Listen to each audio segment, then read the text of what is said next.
Hey, what's going on? Welcome to the MHFI podcast. I am Doug Cunnington, and today we're going to talk about Introvert's Guide to EconoMe, because EconoMe is coming up, or conferences in general. And I have my good friend, JT, sitting with me today. How are you? I'm doing great. It's a good day.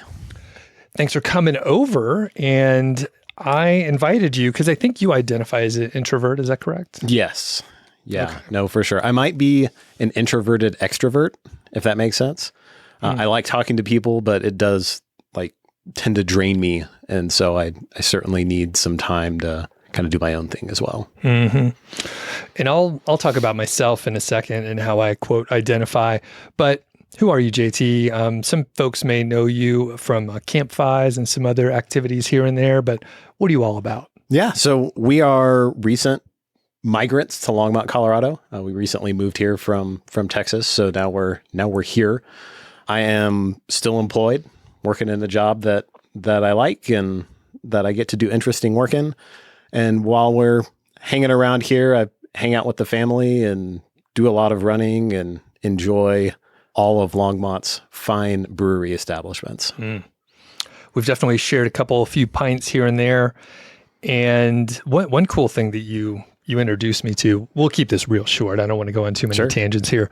But in December, I had a beer every single day, and you're a reason for that. So what's this thing you put together and invited me to? And I appreciate that. Yeah. While we were in Texas, I saw an advertisement for a local kind of beer festival, brewery festival thing. And I thought, man, I could kind of do this on my own and cheaper. And it'd be kind of cool if we could do it kind of over the Advent season, kind of that December timeframe. So what I did for a number of years with some friends back in Texas was to say, hey, everybody box up and package up individual beers, put them in a box. I'll mix them all up. And then everybody will get 24 beers for the first few weeks in December to drink kind of whenever you want. And they're all going to be a mystery to you because you won't get any of your beers back. And I did that for a few years there. We moved out here. And it was so much fun. And I know so many people in Longmont who also like beer that I decided to go ahead and bring that experience with me to Longmont. Lots of fun. Love the variety. Elizabeth and I did split that so we weren't drinking, because some of them are big. They're tall boy kind of cans or bottles or whatever. And sometimes pretty high ABV. So super fun. And since the new year, I've been trying to cut back a lot after that super fun December drinking every day. So, okay, let's get to the topic at hand. We're talking, if you're introverted, this will give you several actionable ideas to help you through EconoMe if you happen to be going there. So it's coming up in March. It sold out months ago. And the reality is it's a kind of a big event in that there's about 500 or so people. Yeah. So I know many of the listeners out there are probably not going to EconoMe, but you may be going to some other conference or maybe a campfire or some other event. Maybe it's like a Choose FI local group where it's not going to be a huge number of people, but if you're introverted, I understand that could be a little bit scary because you potentially know zero people there. Now, you mentioned you're an introvert or an introverted extrovert. Is that something that you just identify as, where you're I'm going to go to an event, but you're thinking I'm an introvert?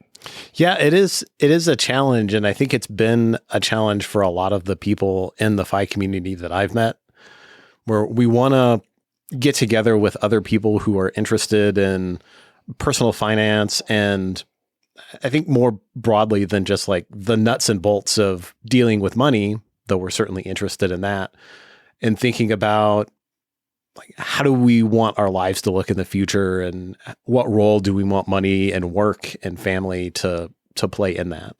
So on one hand, we really want that community and those discussions. We want to be able to talk to other people about it. But a lot of us also do tend to be introverted. There's still, I think, a lot of that stereotypical kind of engineer, kind of mindset where we like the numbers, but we think people are messy and they're challenging. And I don't it's not a system that I can understand as well as, how to do Roth conversions or backdoor Roth IRAs or stuff like that. That's easy for me to understand, and people are not. So there is a tension in wanting to spend time with other people who have these same kind of interests, and not entirely being sure how to deal with people, especially in large groups. Well said. I like one thing that you did implicitly or explicitly. I don't know. I'm not that great with words, folks. And then I'll tell you how I did it. And I think this could be a key thing. So you were like, I'm an introvert. I mean, I fed you the question, right? But you were like, I'm an introverted extrovert. You reframed it. And I think we hear people say, I'm so introverted, especially in like content creator space. Turns out, like a lot of podcasters or YouTubers, they're pretty introverted. Like overall, they're used to just kind of working solo, like small groups or whatever. And up until, I don't know, maybe 2 years ago, I was like, yeah, I'm introverted. That's what people say. And I was like, I'm introverted. Yeah. And then I was like, I don't think I am. I think I'm an ambivert, and I could like step in and step out. And sometimes, it exhausts me, and other times it doesn't. And sometimes I want to go walk in the woods for, 6 hours by myself. And other times I want to do that same hike with like 10 people. So I can step in and step out, but I basically, in my head, I stopped saying I'm an introvert. Yeah.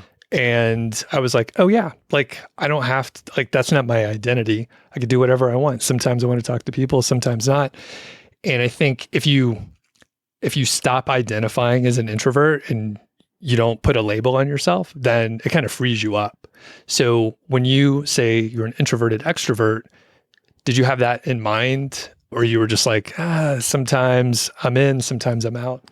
I think more for me, it's that I really do like talking to people.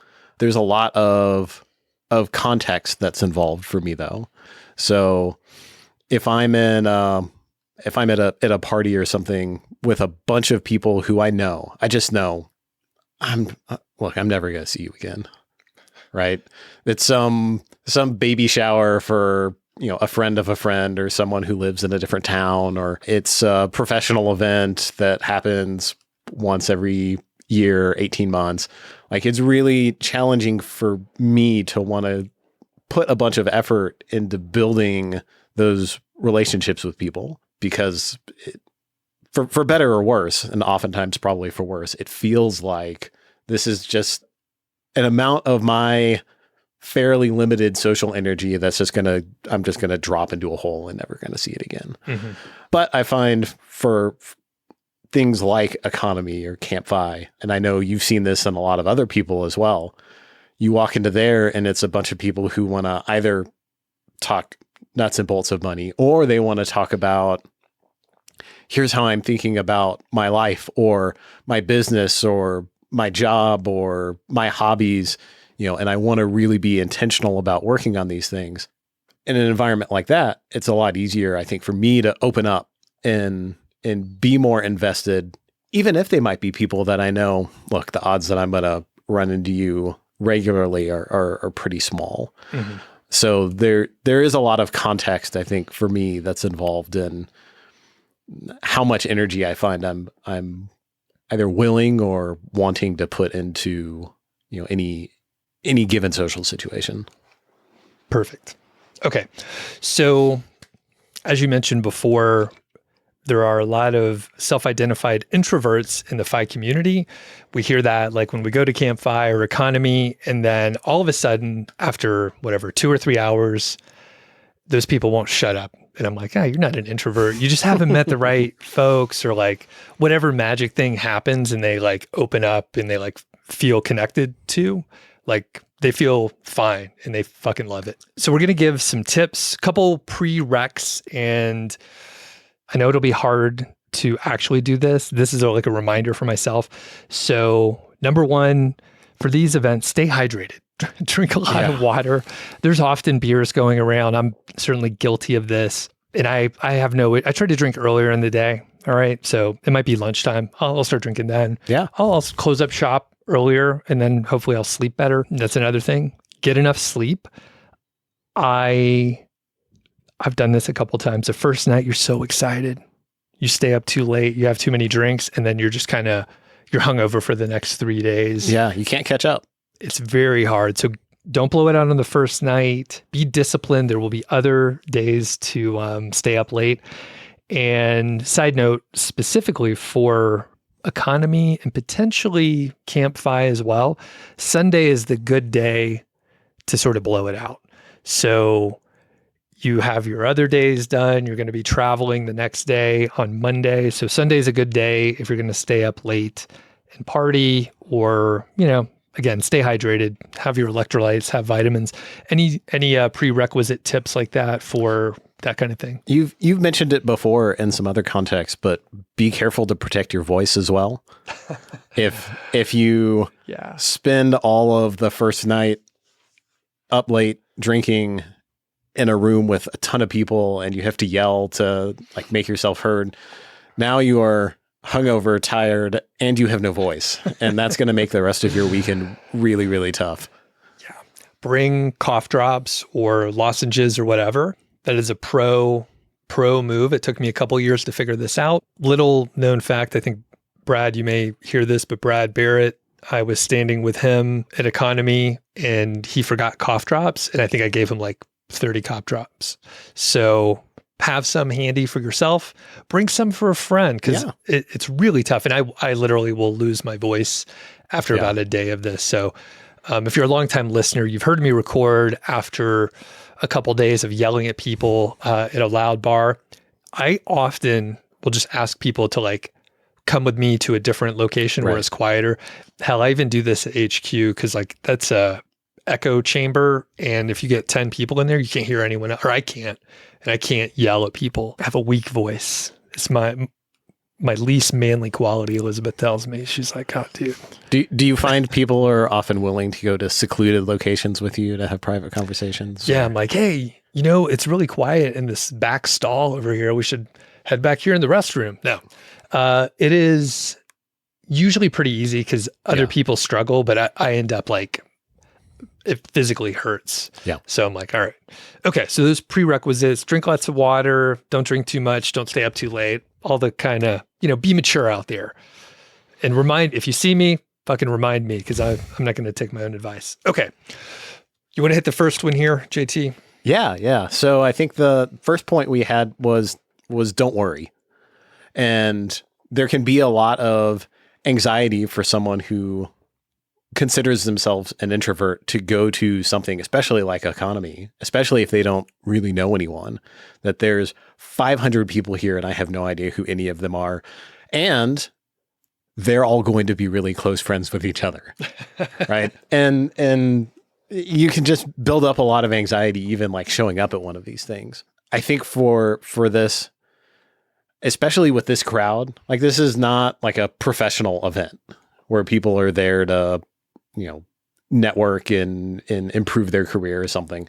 These are all events that people who are really interested in financial independence are going because they want to meet new people, build new relationships, and have these conversations. So the crowd is going to be, a group of people who want to be there and meet you and meet other people and have conversations. Eloquently said. Yeah. No, that was good. I think there's a couple structured things that happen that make it a little bit less scary. So again, at EconoMe or FinCon, there's even more. EconoMe, there's 500 people. Right. The thing is, you're not going to be able to meet 500 people unless you make that your only goal, which is not a good goal, by the way. So you're probably going to meet, dozens of people, and it'll be through the whole weekend. Sometimes you'll pass them in the hall. Sometimes you'll see them at breakfast. And sometimes, you're just going to see people you pass and you never even talk to them. And that's totally fine. But at the very beginning, I think the first night at EconoMe, there's speed friendshipping. It's a structured way to meet, I think probably about, I'm trying to remember, I think it's 12 or 18 people. You switch tables, you're at a big round table. Each person talks for about 2 minutes. You move around and rotate. So you're not going to connect with everyone, but you'll probably have like 2 to 3 interesting people that you're like, oh, I have a lot of common with that person, or we have a similar background or whatever. And you'll be able to hopefully remember them. You can take notes, there's little notepads, and you'll be able to connect with them later, or when you see them at lunch or something, you can go say hi.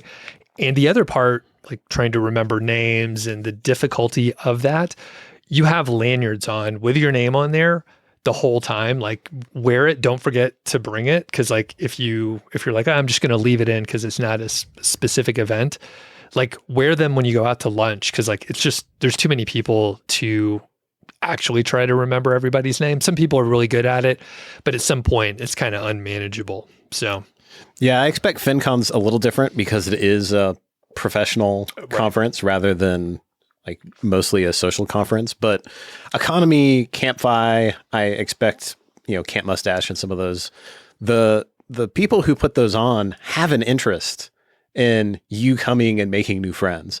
And so they'll usually have some kind of activity. And I get it. It's going to feel silly. You're going to feel a little dumb and a little awkward, but I'd encourage you to not just skip those things and just kind of suck it up and go do it anyway. Steven at CampFi does the name game, and everybody who's been to a CampFi is like, oh God, I got to go do the name game again. And it's awkward and it's strange and it feels uncomfortable. And then by the time you're done, miraculously, everybody's name, which helps a lot. And, same with the lanyards, like you feel a little silly, like having your name there, but it helps everybody else come up and talk to you. And if everybody's wearing the name tag or the lanyard, it helps you like not have to be like, oh man, I met this person, 3 hours ago. What was their name? You can just look and it's right there, and it saves a lot of time. Side note on names, I'm probably average at remembering names, although with the name game, turns out I'm decent at that. And it made me happy that like I can actually remember. I mean, people are way better at that than what they think they're going to be. And if you just pay attention, I mean, it's not too hard to remember people's names if you just kind of think about it. Anyway, that's just with the name game. 30 minutes later, I fucking forgot. All right. So be straight with that. But the thing is, when I forget someone's name, and even if I know I like had beers with them the day before for like 2 hours, I'll be like, I'm sorry. Like, I forget your name. I was obviously drinking too much, but I forgot your name. And what is it? And it shows that you care, that you're trying to remember their name. It's not like we're intentionally like trying to piss people off by not remembering their names. And a lot of people will say, I'm not that good at remembering names. So like, if you ask, like, it's totally cool. I think you could probably do it 2 or 3 times and it won't offend someone. When you get past like 6, I think people would be like, all right, come on, you gotta remember my name. It's on the lanyard, it's on the lanyard. It's right there. So, okay. Couple things that kind of go together here. Take breaks if you need to. So one cool thing with EconoMe and CampFi, there's a lot of open space. And me personally, at most events, I will just disappear for 1 to 2 hours to get a little shut eye / take a nap. Sometimes I actually fall asleep, but if I don't, at least I was just like in a quiet, dark room for like an hour or so. And that helps me, especially because I typically don't sleep as well on the road, no matter where I'm at. Don't have that awesome ghost bed luxe, by the way. But yeah, I just disappear. And that said, sometimes I end up skipping things because of that. So we only have so much time. You have to get rest. You need downtime for whatever, you're going to work out, do some other stuff. So basically, you're going to miss things. So it's not, you don't have to go to everything, and you should feel fine, like skipping things to do things so that you don't like have an anxiety attack or whatever. So what do you do as far as taking breaks? Yeah. So I don't typically go take naps, though I think it's a great idea. Maybe I should start. Sometimes I'll go though and like exercise. Like the first day of EconoMe last year, I just went to the gym in the hotel and did my workout, and I think I spent some time on the treadmill and spent some time with whatever set of weights they had available to get some stuff done. But just taking some of that time to do the parts of your normal routine that help keep you feeling good and just feeling on top of things. There can be a temptation to think, oh man, I'm going to this thing. It's only a few days. I need to do all of it. Or I haven't made the most of the experience, or, for us, I haven't made the best use of the money that I spent to be here. And I think that could be a little bit of a trap. The organizers want to be sure that there's enough for people to do at any time, but that certainly doesn't mean you have to go do all of it. So, if you miss something, odds are pretty good you can go back, right, the next year and find something to, pick up the things that maybe you didn't get to do this time around. Hey, it's Doug here from The Edit, and I wanted to pop in because EconoMe is coming up in a few weeks, and I'm very excited to see people there. I know, honestly, we're fortunate that there's enough listeners out there that most of you won't be attending, so I'm sorry that you won't be there. But if you are going to EconoMe, number one, shoot me an email, Doug@milehighfi.com, and make sure that you let me know that you're going to be there. Feel free, like I've said, come walk up and talk to me and all that kind of stuff. I also want to give a plug for my friend Rich Bernstein. He has been a listener for a long time, and he is my friend over at Ghostbed. So he asked a few times to sponsor the show. At the time, Carl and I were like, no, we're going to try to do Buy Me a Coffee. And Rich insisted. And basically, we were eventually like, okay, Ghostbed has been a wonderful partner. But the reason why I'm telling you this is Rich will be at EconoMe. So if you see Rich, go talk to him. He loves to chat with people, and he's just, one of the normal attendees over there. If you happen to have a mattress related question, you of course can ask him about it. But really, just like everyone, he's there to hang out. So if you see Rich, go talk to him. He may be sitting right next to me, hanging out or walking along, the urban hike or whatever other activities are going on. So let's get back to the show. Go talk to Rich if you see him. And one other note, I talked about skipping things and, basically not having to do everything that's scheduled. You can also make up your own thing. So quick example, I'll give two quick examples. So maybe you're super into Cincinnati style chili, Skyline chili. JT, what are your thoughts real quick? Just short. I don't know why you would be. All right, never mind. So check this chili out. If you haven't heard of it, you could find like some Food Network stuff on YouTube if you're unfamiliar. But basically, if you're super into chili and you're like, I want to check out all the different chilies in Cincinnati, you could put together a small group of like 4 people that are obsessed with chili and go to a couple places, super small group, and you could do it, when something else is scheduled. Like there's an urban hike, and if you're like, I don't want to fucking walk around, I want to eat this chili, then you could do it that way. It's a very questionable decision though. Yeah. Isn't the hike in the morning? I can't imagine Skyline at 9:30 in the morning. A breakfast chili situation. Yeah. Be sure you bring your, sort of anti-diarrheal medicines or whatever. Great thing to bring up in a podcast. Anyway, so that's one thing. Or let's say you're super into, I like guitars and stuff. And a lot of times there'll be like specialty shops. So maybe there's a few people that are interested in whatever records or instruments. And you could be like, I'm going to these 3 shops. We'll go hang out, blah, blah, blah. I don't think Cincinnati is known for their guitar shops, but like if you go to Nashville, it's like, you could do that. There's a bunch of cool shops around there. So you can make up your own little event and just keep it like super small. Say, hey, I'm doing this thing. I'm checking out all the vegan restaurants in town, whatever. Okay.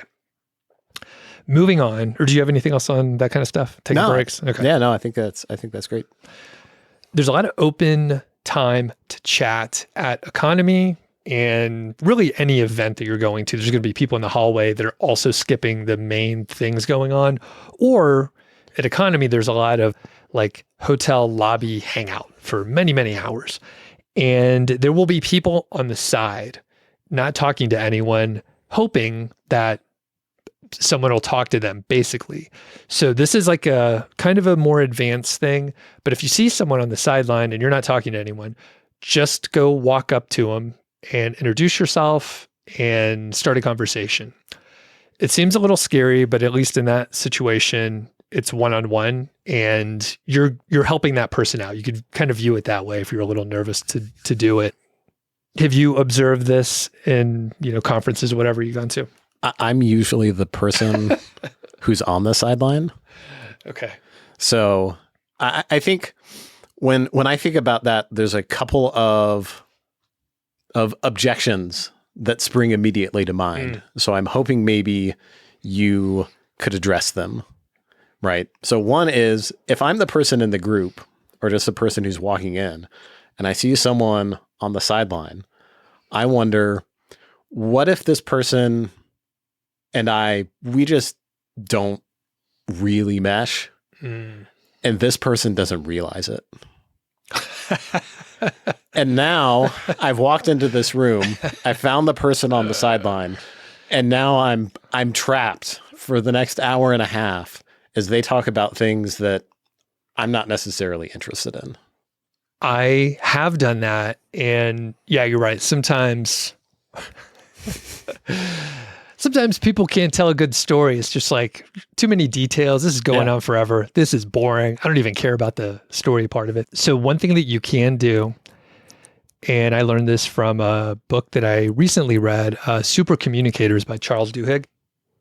You can say, it's been great chatting with you, but I want to make sure I meet some other people because it's such a nice event. You don't have to give it a reason. You can just say like, hey, great talking to you. I want to make sure I chat with some other people today and I'll see you around. That's it. Keep it short. You don't have to make a fucking excuse. You don't have to justify it. You could just be like, I want to meet other people. But Doug, that person may not like me after that. Well, they were telling boring stories anyway. So that's exactly the vibe you want to give off. Sure. Okay. Yeah. So is that, I mean, like I want to meet other people. And by the way, that's a valid thing to say, even if you like are having a good conversation. Cause the thing is like, you only have limited time and you met one person, unless they're super, super awesome. Like you may want to make sure you make the rounds. Is there a technique also where you can be like, hey, there's that person who's standing against the wall. Let's go talk to them. Oh, now I need to go. That one, yep. So I've pulled that one on Carl many a time. Sure. So, oh yeah, have you met Carl over here? And then actually that is a nice thing to do. So we're framing this in a kind of a poor way, but perhaps I started with the wrong objection. No, it's good though. Cause this is real. This is real, but you can, 100% you can introduce other people together. And that's a good way to just like bridge the gap and like form a larger group. You may have an ulterior motive where you're like, all right, get together. I need to use the restroom. I need water. I just peed my pants. I don't know. You make up a thing and then you could step away. Hopefully it's a group of people. So it's not like you're just like you're sicking some person telling bad stories on Carl, although he's always down for that. Yeah. So objection number 2, which probably in hindsight should have been the one that I started with, right? So in my head, I see someone who's over there. And here is how the conversation goes in my head before I've ever had the conversation. Hi, I'm JT. Hi, I'm Doug. Where are you from, Doug? I'm from Atlanta. Where are you from, JT? I'm from Longmont. Okay. Really long pause. So this brings us to our next thing. You can get that small talk out of the way pretty quick. You could also just avoid it completely. It's good to have a list, perhaps mentally. You could write it down on a piece of paper and keep it in your pocket in case you feel a little nervous to forget them or something. But basically have sort of open-ended questions that you can ask people that should mostly be relevant to most people. And it kind of gives you a jumping off point. So the questions that you mentioned before, those typically are just like closed and ended questions that don't elicit a story, but you could reframe questions so that it's more open-ended. So a couple that we can just tell you, how did you learn about FI? That's pretty easy. What does your ideal post-FI lifestyle look like? Some of these are deeper. So like you may not want to open with these. You have to go a little bit deeper than that. Have you done any like mini retirements or sabbaticals on your journey? How do you feel about budgeting? Like, do you budget? Do you use an app? That kind of thing. Again, these are kind of open-ended, but do you have any specific like go-to questions where like you just met somebody, you don't want to talk about the weather or something like that? Although the weather in Cincinnati is frequently very interesting. Yeah, I think there are, if you want to focus on the 5 things, economy, everybody will certainly have things to talk about, around that. I think other options could be to ask about, hey, what are some things that you really like about where you live? What are some of the things you like to do outside of work if you work, or just as life if you're not working now? I found at EconoMe last year, you almost ended up with just like a longer small talk piece. So you'd go through, here's my name, here's where I'm from, here's how I heard about FI, right? Here's how I ended up at this conference. And then you still sort of ended up at that same like awkward place, almost like in college where you asked, hey, what's your hometown? What's your major? Okay, now where do we go from here? So maybe it could be useful to either have things that you're interested in learning about, like some of the things we talked about here. Have you done any mini retirements or sabbaticals? Like if that's something you're curious about right now, that could be an interesting question to ask, or to try to figure out what they're interested in. Nobody is an introvert talking about something that they're really passionate about. So if you find, like if I wanted to come ask you about home brewing, I bet you have hours of conversation to talk about. And even if I don't necessarily know a lot about home brewing, like maybe I could ask, follow-up questions or further things. So finding, something that maybe you don't know a lot about, but they do, and that they're really interested in, that could be an interesting direction to go if it's a conversation that you'd like to go longer. One sort of approachable question, like, how did you hear about EconoMe is decent, or like, how many economies have you been to? And once you start thinking about like deeper questions, so like you're feeling out the experiences that the person had. So it's like, oh, what made you come back to EconoMe? Yeah. Like what was most memorable? Did you meet any specific people that you're like reconnected with or whatever? But one that you probably can ask everyone is around like a FI related book or podcast or blog. Oh yeah. And usually you'll have some jumping off point where you either know that piece of content and you're like, I really like this. What did you think about that? And then you like sort of narrow it down. You think of it like a funnel where you're like asking questions and you're narrowing down an area where you're both interested. And honestly, for me, it ends up not being any finance related stuff when I'm chatting with people. So it's usually like lifestyle or sleeping or food. I had a super long conversation with someone about Alton Brown, Good Eats. You know that show? Good Eats. And I just got his new book. I think it's up here I think it's the one on the top here. It's called Food for Thought. It's a collection of essays and stuff. But we talked probably for like 2 hours. I don't even remember any of it because it was pretty late. I had a couple beers that day. Yeah. I think I stayed up till like 2 or 3 in the morning talking about like food and stuff, not anything finance related. Do you recommend that people open their questions with, what's your feeling on asparagus and why is it the best vegetable? Just to see if they are also Mile High Fi listeners. That's a great idea. You guys could do that out there in the crowd and filter through. I will have a lot of stickers. Oh yeah, you make great stickers. Yeah, so there's that. I don't have too many around over there. There's a Georgie sticker over here. Yeah, there's Georgie stickers. I got Mile High Fi stickers, but I also made these stickers with Carl's face and my face on there with Office Space quotes. Oh yeah, they probably can't see it. Yeah, they're kind of small, but like I'm going to bring a bunch of those. Those are collector's items now. Yeah. Carl left the show, of course, but I made those just 1 week before he quit. So I got a lot of those. But you could put those on your lanyard and then people will know like, hey, you're a listener of the show. So that'll be cool if that actually happens. I think I may open every conversation by pulling up my folded 8.5 by 11 sheet of questions out of my pocket, opening it up in front of them, and then saying, what is the best vegetable and why is it asparagus? And then just folding it back up and putting it back in my pocket. And hopefully somehow there will be asparagus served out there. Yeah. I think some people bring asparagus to Carl and I. Yeah. Which is fun. So see, if Skyline served asparagus, then maybe I would go.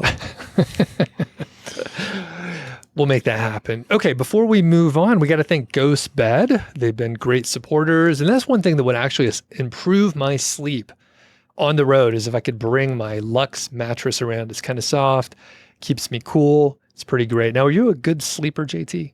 I can be a good sleeper. I tend to be a good sleeper at home because I've spent quite a bit of time, as we've discussed in another context. You know, I've got the sleep mask and I've got the chili pad and I've got the lights all out and like all the lights taped over and stuff like that in our room. And that has made me a good sleeper. But on the road, especially the first night, I tend to not sleep very well. And some of it might be the mattress, because you never know in those hotels. Like, is the mattress going to be softer than I like or firmer than I like, or the pillow is going to be terrible? It's all going to be brand new. Yeah, it's very difficult. The other part is like, I'm just mentally stimulated from talking to all the people. And like, of course, you're in a different environment. But yeah, it's just, my mind is racing. And a lot of times I'll just like wake up through the night thinking about like conversations that I've had.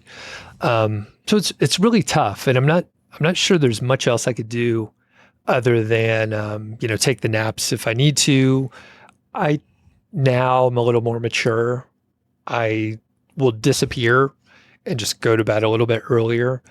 And usually that helps, but like still I'm kind of wound up from all the activity and stuff. But yeah, just curious, what do you sleep in typically? No, I just have just pajamas. Depends on the weather, whether it's shorts and a short sleeve shirt or pants and a long sleeve shirt. Yeah, I dress for this season too. Yeah. All right. Yeah, and I actually have really enjoyed like Christmas PJs over the past little bit. Of course, we're recording this earlier in the year, so I haven't put them up yet. Like they just look joyful. And you've, side note, you've actually seen me in these PJs. Yeah. Do you get a new pair of PJs every year for Christmas, or do you have like a set that you just break out every year? It's an annual tradition. So that comes out. I have 2 sets. This is the second year, so I could see maybe another couple years or so, but at some point it'll be too much. Like I don't need to have a bunch of different pairs of PJs. So, but they're pretty comfy. And we were. Side note: he has seen me. That's true. You saw me in the PJs. They were very nice. We were very festive. A little guys trip out to the mountains recently, so that's why. And I was like, this would be pretty funny if I wear PJs. So, okay.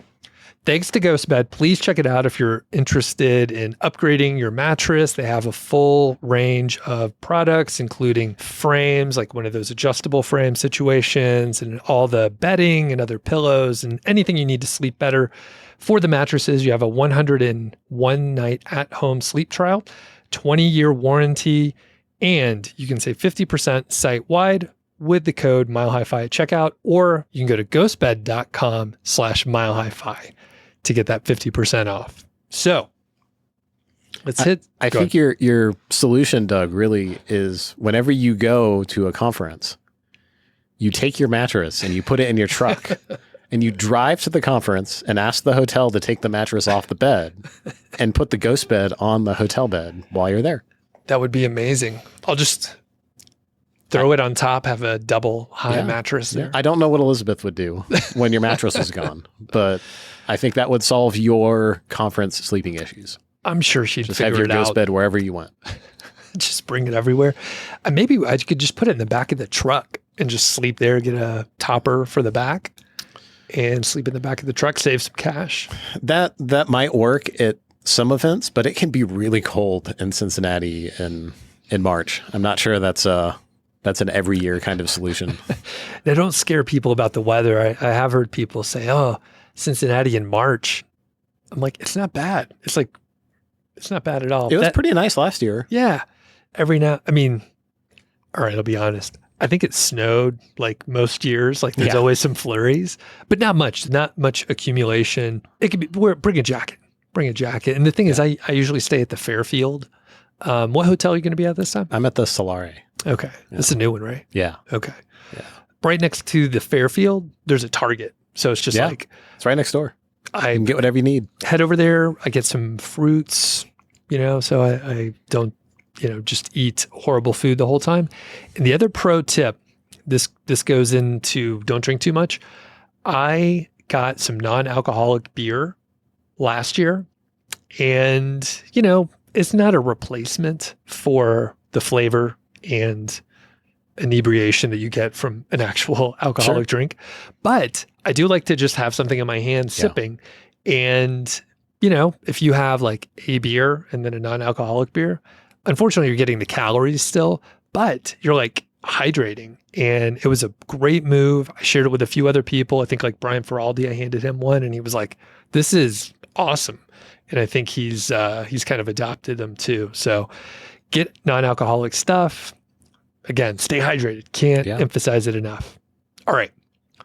Let's keep on moving here. I think we got some more advanced tips here. So I kind of mentioned this before in some of the like more ninja moves that you can do, but sometimes you will walk up and there's a lot of small groups and maybe you're like, I don't want to talk to the person off to the side. They got to work it out on their own. We're all in this together, man. But you see a group and you're like, oh, those are people that I want to meet. I think I saw them before. Don't be afraid to interrupt. I basically almost exclusively do this. I'm like, hi, I'm Doug. Is it okay if I interrupt you and join your group? Most people are not jerks and they will say, yes, you could join. And we happen to be talking about this topic. And then you could observe and see if you want to get involved in the conversation or just as an introvert, just kind of chill out and listen. And maybe someone will ask you your opinion. And then you could kind of just be in the group, but not have to be like an active talker the whole time. You seem like maybe you've done a little bit of experimentation around this. Mm-hmm. So what has been your experience in walking up to a group and saying, hi, I'm Doug. Is it okay if I interrupt and join your group? Versus walking up to a group, standing about 4 inches outside the circle and just listening awkwardly while they continue their conversation. What has been more productive for you? Yeah, definitely the more assertive one. Okay. Where you have a little confidence and you do say, hey, can I interrupt you? And you literally you are interrupting them, but it's like, they're like, oh yeah, I get it. Now, conversely, if you are in a group, inevitably you will see someone 4 inches away standing there. Like they're kind of looking away. Like I'm not even in this group, but they're like trying to butt in. Invite them in the fucking group. They are trying to get in there. Like, hey, what's going on? Hey, JT, like, come on in here. Why are you staring at the wall? Come on in here. And then we're talking about this. So invite people in. They want to get into your group. There's a very good chance that person is me. Really? Like I've done that. Walking up to a small group of like 5 or 6 or 8 people is one of the most terrifying social situations for me. So I'm like, there's all these people who are like, who knows if they've been, nobody there is, but they've been like best friends since they were 12 and they're all having this really intimate conversation with each other in the middle of the main hall and EconoMe. I don't know why they choose to do that, right? But it feels like such an intrusion into something. Yeah. I'm like, who am I to just like walk in and be like, yeah. Hey, clearly my input is needed into this conversation. So here I am. It's pretty funny. And like I said, I have done the, stand outside the group, hope people will invite you in. And usually, so if you see people crying, don't go to that group. Go to the ones where people are laughing. Yeah. We're like, oh yeah, come on in. We were just talking about this cancer diagnosis kind of thing. Like, you don't want to that's a bummer. You don't want to get into that conversation anyway. But, you see people laughing, having a good time. Try to pop in there. For the people that are in the group and you see someone on the outside, one thing you can do, because obviously you probably know a couple of the folks, people will have their lanyard on. You'll see their name and you could be like, hey, JT, have you met like person over here? Even though there's like 6 people, just say like, hey, have you met Bill over here? And then they get integrated into the group and they feel included. So like really help people out. Like there's always people on the side, even if they're not trying to nose their way in, like say, hey, come on over here if you want to. Yeah. So, help out your fellow introverts. Yeah. Basically no one's going to turn you away. And I think if you're an introvert, you're not going to go in and like take over the conversation. Although, side note, I have heard some people say that they were introverts, but they will take over a conversation and turns into a train wreck. Yeah. And I think they're overcompensating for the fact that they're an introvert. So they just keep talking and they railroad everyone. Again, I think I've been pretty real in this episode.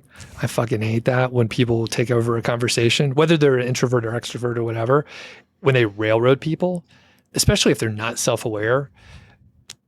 I walk away. Like I don't have time for it. So I don't think they do it on purpose, but it's not my fucking problem to like figure out why they're doing that. Have you observed this?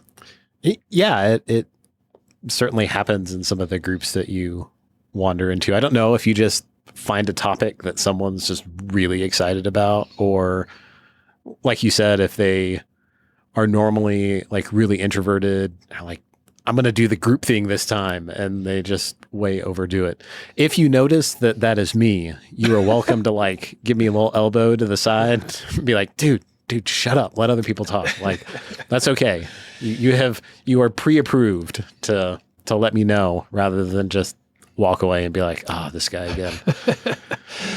So we'll start wrapping it up. I'm looking at the time up there and it's been flowing pretty good. We mentioned this before, getting out of a conversation. And the thing is like, we're framing it as like get out of a conversation, but it can be like, just, you've been talking to someone for like 45 minutes and you're still having a good time, but you're like, I do want to talk to other people. Yeah. And you literally use that super communicator's tip where it's just like, it's been great chatting with you. I want to make sure I chat with some other people. You don't have to make an excuse. Like that is the reason. So you don't have to keep going. Just get out of there. One other advanced tip I didn't write on here, but when you're having a conversation, learn how to give a kind of a proper answer, or when you're telling a story, it has a beginning and it has a middle and it has an end, and it doesn't have 10 billion details that don't matter. This is a skill. This is more like a lifelong skill. And there's no like perfect answer length or anything like that. But if we're just thinking about it, think about this conversation we're having. Usually our answers are maybe like 1 minute to 3 minutes. And then I pause and then I'm like, hey, what do you think? But like learn how to like tell a story / answer a question without it taking like 15 minutes. So a little more advanced. If you're an introvert, you probably don't have that problem, but like, just remember, stories have a beginning, middle, and an end. Jokes work that way too. It's like set up, punchline, boom, just do the thing. Do you think you're a good storyteller? I think I'm an okay storyteller. I think maybe I've wondered sometimes if doing some like improv kind of thing would be useful for learning how to do that better. Yeah.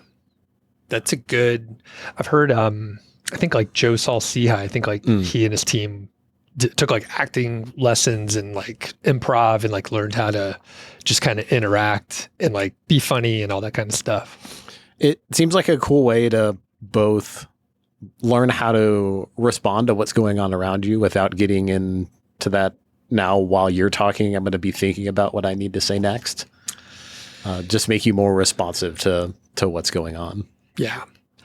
Yeah. And by the way, I'm not saying I'm a super awesome question answerer or storyteller, but it is something that I've thought about because I used to I couldn't tell stories worth of shit. I think if I did a job interview, I'd do much better now than I did when I actually needed a job, ironically. But don't let this freak you out. Just, make your answers interesting and not too long. Like that's kind of the danger. Okay. As we're moving through here, one cool thing at conferences like this or Camp FIs is there will be content creators, meaning, social media influencer types, podcasters, YouTubers, that kind of thing, people where you consume their content and approach them, talk to them like they want to talk to you. You don't have to be shy about it. There's better ways to do this. And there's worse ways to do it. But what experience have you had with this? Because you, as a non-content creator, when we first met, it was at FinCon, which is actually like a creator event. Yeah, I've found that the smaller the event, the easier this is to do, because it's less likely that, especially for bigger content creators, that they feel like they have to be in their creator persona, and they can just be themselves in smaller environments. So something like a Camp FI where there's 30, 50, 60 people, if there's a bigger name in the content space, I found it easier to get into conversations than something like a FinCon where it seems like many of the content creators feel like they need to have the persona shield on maybe a little bit more. And then EconoMe is kind of like, from my experience, has been kind of in the middle. If it's a weird kind of side, or if it's like a side thing, like people are hanging out at the hotel or something, then it's usually pretty easy. If it's, right after, a big main presentation or something, especially if it's the presenter, then it seems like they've got more of that almost like persona feel around them right in that moment. And it can be a lot harder to get into that. Mm-hmm. Yeah, it's interesting now that I've been a creator for a little while. And when I showed up to events at first, I wasn't really a creator, or people didn't know me, but a handful of people do. Especially, the thing is you keep going to events, more people will know you. It's interesting because a lot of content creators also consume content. So they understand the relationship where if you listen to a podcast, you're I feel like I know that person. You've consumed dozens or hundreds of hours of them talking. So you actually do kind of know them. And you could say that, I think we understand the relationship, but you could just be normal, pretend like you're just meeting them for the first time. And that's totally cool. It's a little more in air quotes, normal versus if they reference, because the thing is sometimes people will remember things that I say more than I remember it myself, which is kind of interesting. It means I blow a lot of hot air, I think. But overall, don't be afraid to approach the folks. They just want to hang out too. I met several people just in the gym or at breakfast, or it was just in a normal setting as people are hanging out for 4 days straight. You're going to cross paths and come chat with me. One caveat, I mentioned it before, my voice doesn't hold up that well. I'm a little baby or something like that. So I will want to chat with you. Please approach me. I'll look pissed off and my arms crossed, bad body language, but I want to talk to you. So come up and I'll try to ask you questions. I want you to tell me stories versus me talking so much. So just remember, if you come up to me, I love it, but I probably won't try to talk too much, especially if it's a loud bar or whatever. Yeah. I'm trying to protect, the moneymaker here. How does it feel for you as a content creator? You've been, this podcast, this is how many, 4 years? I think 4 years. Yeah. Yeah. So, people who have listened to this podcast since the beginning, if they've never met you in person before, there's still probably a very strong, parasocial relationship where, you mentioned, they feel like they know you, but you have absolutely no idea who this person, nothing about their life or their situation or all that. So what does it feel like to have, someone who comes up with this weird anecdote based on a podcast episode you did a year and a half ago that really had an impact on them, but maybe you don't remember? And how might that be different from, somebody who may not have known that you did podcasts at all and just walked up to you randomly at one of these conferences? It feels good overall. Like, cause I mean, obviously I'm taking time to create this stuff. Yeah. Sometimes I feel like it is impactful. Sometimes I know it's just like a throwaway episode kind of thing. I mean, you produce a lot of content. This one. No. This one's really useful. I think people are going to reference it for years. I mean, yeah, from an egotistical perspective, like feels good that like someone found something that I did helpful, especially if it like helped change their life, which is more rare for me. I will, a big shout out to Carl. Like a lot of people that were guests on the show emailed Carl and basically were like, you changed my life because I read your blog. Yeah. And I was a recipient of like just the people reaching out to him. And I got to benefit by meeting those people and like seeing the impact that he had. So yeah, it's pretty cool when that happens. And as I said, like as a podcast consumer, I understand the parasocial relationship. What I tend to do, because I met, in air quotes, like famous podcasters and other people, basically, if you just act normal and not that impressed with them, like if you start like tiptoeing around and like treating them like a celebrity, right? It's a little bit weirder than like when I first met Pete, Mr. Money Mustache. He gave me a tour of the co-working space. I let him do his, little tour, and I wasn't like, I read all your blog and all this other stuff like that, which actually I didn't read his blog before. So that was an easier one, but I knew who he was. Right.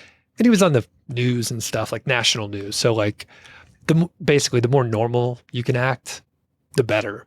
Now, obviously Pete has like a body of work that even if I'm not a avid reader, you could appreciate and say, hey, I know you've done a lot of stuff and this particular thing was impactful. Great way to approach it.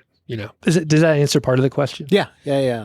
I think one other note I took here, it's possibly quite self-serving, but I'm going to go with it anyway, is if, your interest in approaching content creators is to recognize the influence that they had in your life or, how much you enjoy whatever they're making, then clearly there's no substitute for that.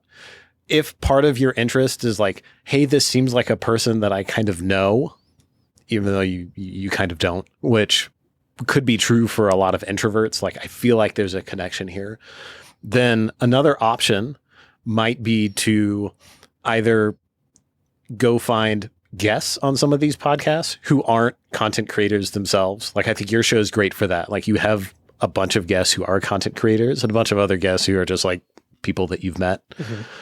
These are people who are clearly interested in like publicizing at least parts of their story. So they're probably open to talk to you at a conference. You have some like relationship with them. So that could be, and they're not going to have a bunch of people like, like Pete or Carl who are maybe mobbing them at some of these opportunities. They may be a little more available. Mm-hmm. And then another option would be to meet people in different groups. I know you have a Facebook group. You could possibly tell me the URL for that Facebook group if you remember it. MHFI.com/Facebook. Oh, I made it easy. Yeah. Yeah. No, that's great. I know there are other groups, Choose FI has a bunch of Facebook groups. Bigger Pockets Money has a Facebook group. So if you're involved in those groups, you could see maybe who in those groups are going to some of these events and make a plan to, hey, let's meet up sometime and have a conversation. And that might be another way to kind of have a primed relationship, or something to start with when you're just in there and you look at a crowd of 500 people that you don't know. Mm-hmm. Good tip. So, and I'll distill that down. You want people to come up and talk to you? Absolutely. I love people coming up and talking to me, but not just me. You've had lots of great guests on your show. I'm sure many of them are going to be at EconoMe. Yeah. And there are lots of people in your Facebook group. Like I met Rakesh last year, who's awesome.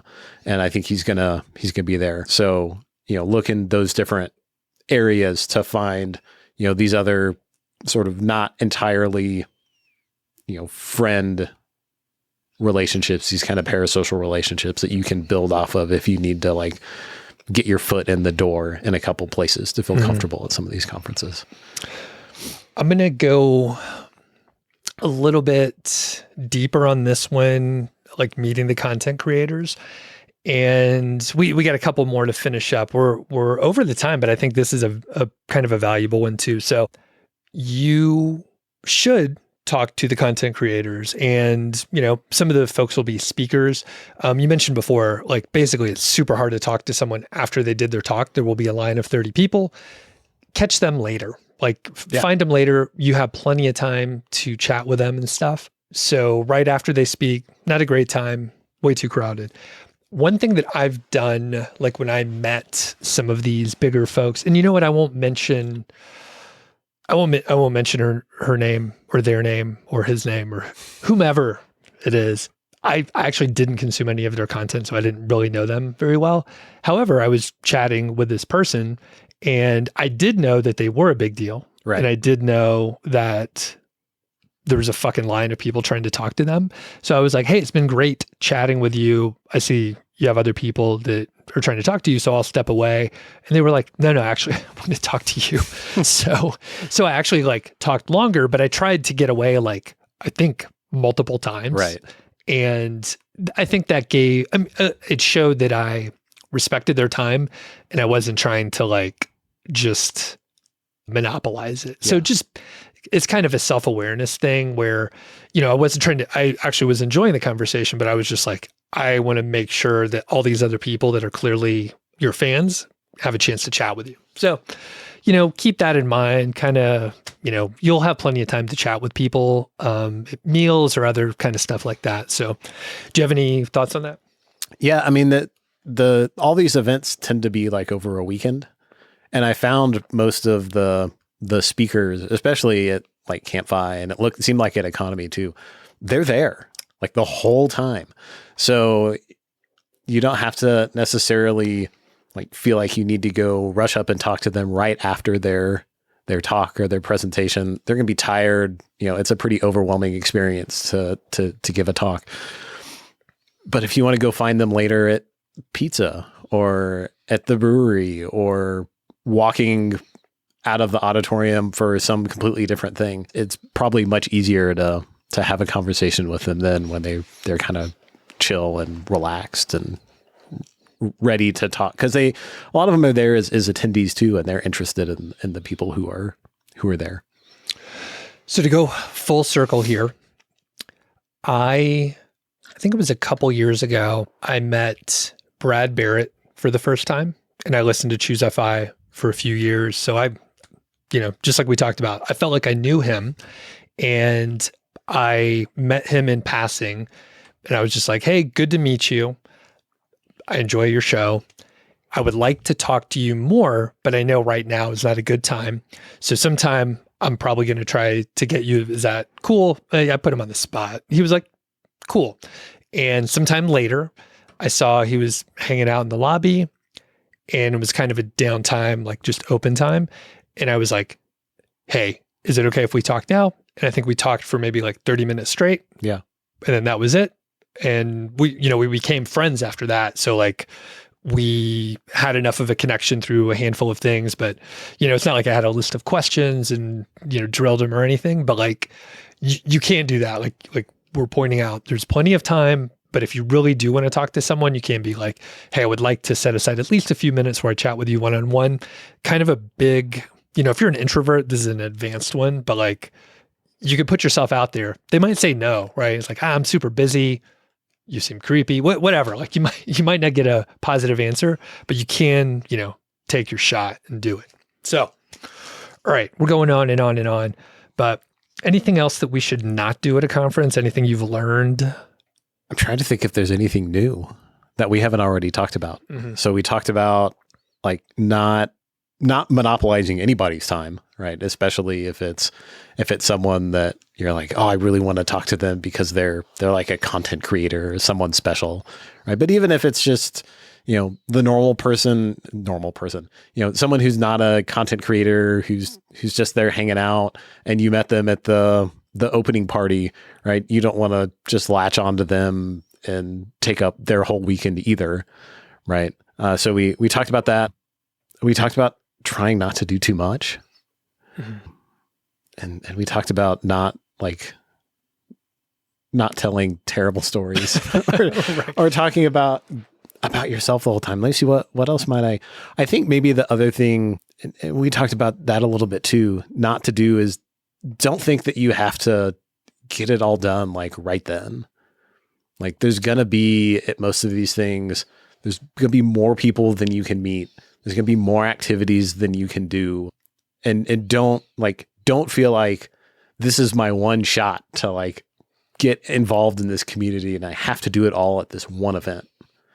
There are other events. There are other people. The content creators, I promise you, are not the only interesting people at these events. Like there's so many interesting people that if you end up not meeting, 500 people at EconoMe, I probably didn't meet 300 of them. So there's a lot you're not going to be able to do in this period of time. And I think my biggest recommendation would be not to feel like you have to do all of it because it's this one time like thing.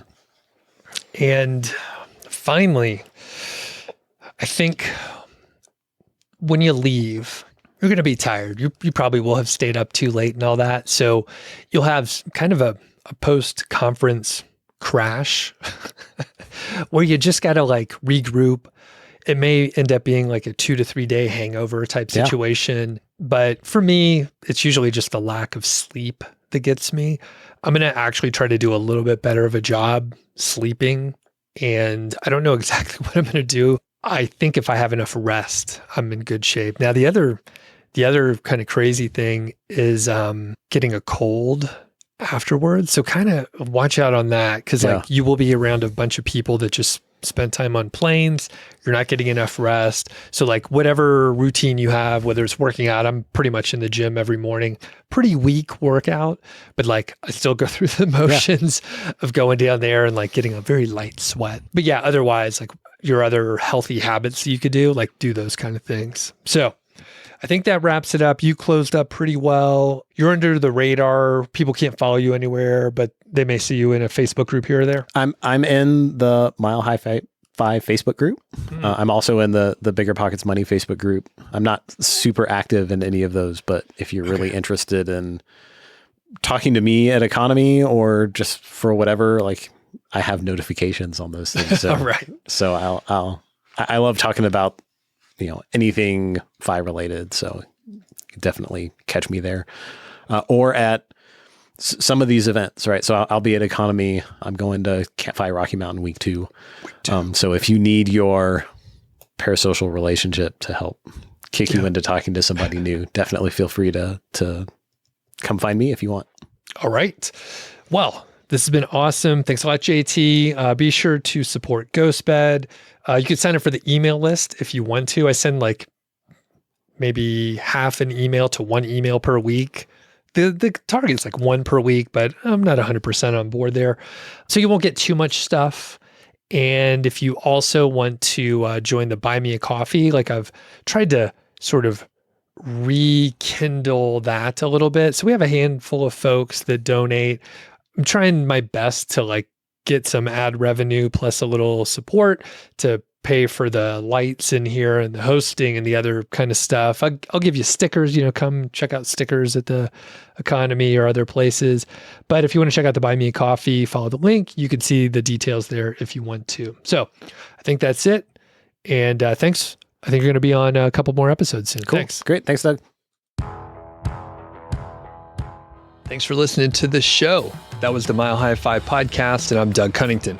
If you dig the show, please do 3 things for us. Number 1, tell a friend, a family member, an enemy about the show. We really don't care who you tell. Maybe forward them a specific show that you know that they will like. It's the single most helpful thing that you can do to spread the word. It's like giving us a virtual high five, and actually we don't give high fives in person, so the virtual kind's pretty good. And more importantly, your friend or family member or even your enemy will appreciate the fact that you were thinking of them. Number 2, make sure you're following or subscribed on your podcast app Apple Podcasts, Spotify, Overcast, YouTube, whatever you're using. And that way you won't miss a show. And number 3, please leave us a rating and review. We read them on the show occasionally, and you might hear yours out there on an upcoming episode. Quick disclaimer. This show is not financial or legal advice. I'd actually be surprised if it sounded like it. It's really just for entertainment, and that's at least what we're hoping for. But seriously, get advice from professionals. So we'll catch y'all next week.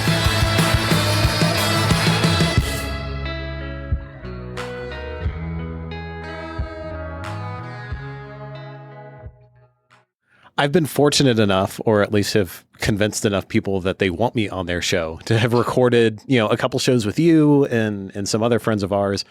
And we've talked a little bit before. After every time I record, I find myself like thinking back to what I said. And always there's some case where I'm like, God, that was stupid. Like, why did I say it that way? Why did I frame it that way? That was, not my most eloquent, and I wish I could do it again. Mm-hmm. So my question for you, having professionally spoken words into microphones for several years now, is how do you stop saying stupid things in podcasts? Well, once I figure it out, I'll let you know. or at least how do you get over, out of all these words, some of them are just going to sound kind of dumb, and I need to be okay with that and not keep replaying that in my head. So I think part of it is exactly what you just said, where I'm just like, I am going to mess up some amount of time and it's okay. Now, the good part is I've done many hours of YouTube, and I think if I tally it up, I've probably done over 1,000 podcast episodes too. So there's going to be a lot of it that's probably not that good. And then some of it will be okay, and some of it's good. And I think I just accepted that. Now, I think there are other people that I think they take greater care in doing a better job. So these are the real pros. I'm like a fake. But I'm thinking of Jordan Doc G. He's a professional speaker, and he's done it for years, and he's practiced really hard. Some people are like, oh, you're a natural at whatever. Right. Usually someone worked really hard to do it, whether they intentionally did it or not. But I know he prepares for all his talks, and every pause and word and probably filler words, he probably puts them in there on purpose. And when it comes down to it, I love the audience, but I don't care enough. Sorry, again. I don't care enough to spend the amount of time that it would take me to do that. That said, when I know it's a big show, I'll literally hopefully have questions that they might ask. It's like a job interview. It's just go through it. I'll fucking write it all out and practice it so I have it down. And I'm not going to say it exactly, but basically I have a blueprint of the answer and usually can come around. So it's just practice. Yeah. Practice and preparation. Yeah. That, and just knowing okay, if I record because at one point I was recording 4 hours of podcast per week. It's probably 25% of it is going to be a little shaky because I don't edit much either. Right. Producer Chris, thank you for doing this. I like a raw kind of episode. That's what I like to listen to because it just sounds more real. Do you have any follow-up questions on that? Is that helpful? Yeah. It sounds like, and this is not much of a surprise, prepare, practice, and care less. Yeah. That's exactly it. And so how many pods have you been on? I think this is my fourth time to record with you. And then I think there was one other podcast that I was on. Okay. Gotcha. And then do you have, you agreed to sit with me again. So yeah. Do you enjoy it a little bit? No, I do. I think it's fun.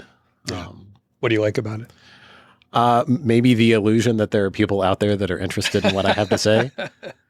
No, I think at least in the ones that I've done and as a guest, it's just kind of a cool opportunity to take conversations that we have anyway. We talk, I think everything we've talked about on the podcast, we've talked about just in hanging out with each other.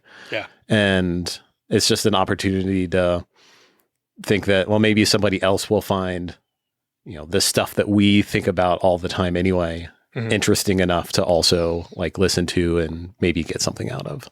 That's exactly why, like Elizabeth and I think we recorded like 16 episodes.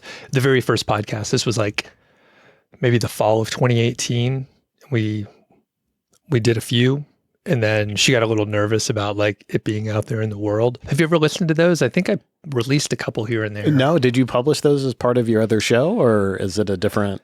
It was a whole different feed and everything, but I still have like the raw episodes, and I think I republished them. It was called Survive the 9 to 5, and I was already self-employed by then, but Elizabeth was nervous that her company would hear it, which I'm like, no one's listening to this. Like, you really don't have to worry about that. But it comes around, like you were saying, like we were having conversations and we're like, we may as well record this. This is cool. Right. And then it goes too far sometimes where it's like, I should try to record like many conversations that we're just normally having. But like I realized there's something special about like not recording it. And then it's just like, it's just conversation right here, right now. And then like it goes away.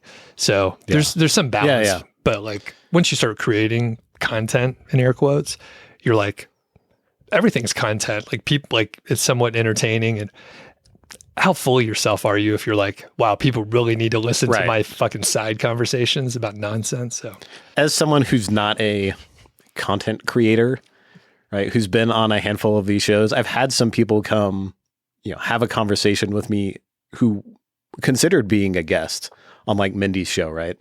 And they were concerned. And exactly zero people have ever come up to me and were like, hey, I heard you on this podcast and here's what I thought about what you had to say. So I don't know that, those of us who are not in this professionally really need to worry about that. I think that's about to change for you though. Maybe. This is the one.